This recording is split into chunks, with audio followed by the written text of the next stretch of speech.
710 ESPN Seattle presents Bob and Groz's One More Thing. Powered by the law offices of Heidi Hunt. What does it mean, Ichiro?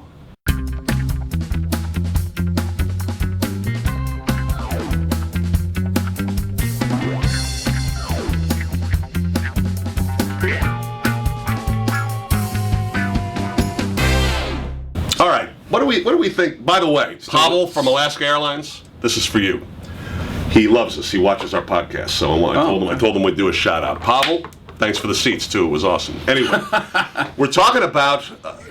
It feels like a changing of a guard. I mean, it really does feel like end of an era. Put in any tired old cliche you want to, but listening to the comments of Eric Wedge and some of the comments from Jack Zarenzik regarding Seattle superstar outfielder Ichiro, the days of Ichiro, if you believe that there were days where he ran the show here, seem to be coming to an end. Well, and you heard that in the comments from Eric Wedge talking today to Brock and Salk when he made a comment, and at the very end of it, he said, "I think I have his attention."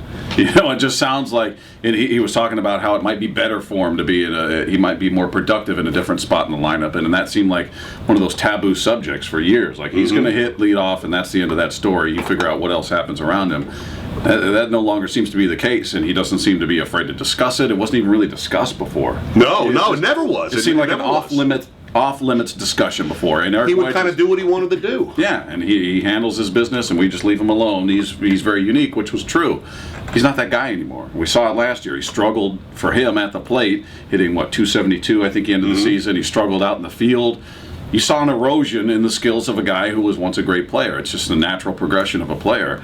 And I think, obviously, the organization, and specifically Eric Wedge, recognized that, and they're already talking about here's how we're going to work around that. Plus, we heard a couple of comments from Jack Zarenzik where he basically hinted that they, were about ready to do an extension maybe towards the middle part of last year, and then the way things worked out, elected not to do it. Made it very clear to say, well, he's under contract, and we have him for this year. It's an $18 million contract, but the Mariners, it seems like a very much, it's sort of a delicate thing, but they've drawn the line, it sounds like. Like if he's productive, great. If he can come through and play like he did every year before last year, terrific. But I think it's an acknowledgement too of a guy who is pushing 40, who's been playing professional baseball either here or in Japan for nearly 20 years.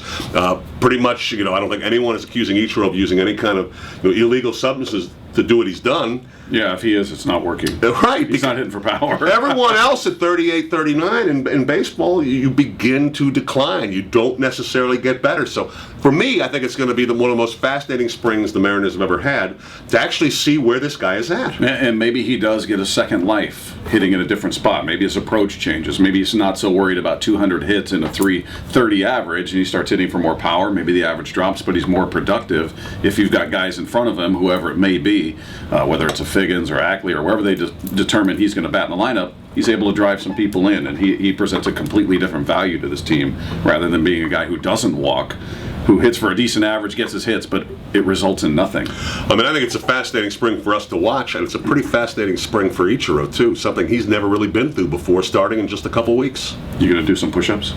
I can't do that. That's Moore's thing.